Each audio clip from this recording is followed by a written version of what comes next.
সেই সমস্ত নেতৃত্ব ওই দল সিদ্ধান্ত নেবেন নেতৃত্বকে বহিষ্কার করবেন কি করবেন না। আর এদের যে সমস্ত মানবতা বিরোধী অপরাধ বলেন, খুন খারাপি বলেন, মানি লন্ডারিং বলেন, সেটার জন্য বাংলাদেশে যে আইন আছে সেই আইন অনুসারে তাদের বিচার হবে।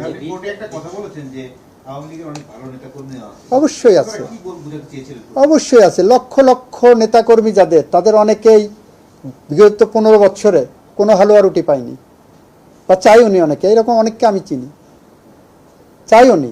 তো তার আদর্শিক একটা জায়গা যদি থাকে, সে যদি মনে করে আওয়ামী লীগের আদর্শ ফলো করবে, আমি তো সেটা বন্ধ করতে পারি না।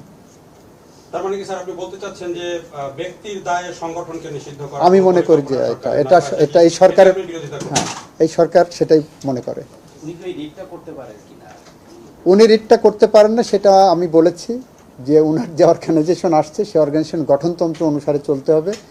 সেই গঠনতন্ত্রে তাকে এই ক্ষমতা দেওয়া হয়নি যে উনি এই ধরনের রিট করবেন বা এই ধরনের কার্যকলাপের সাথে নিজেকে সম্পৃক্ত করবেন।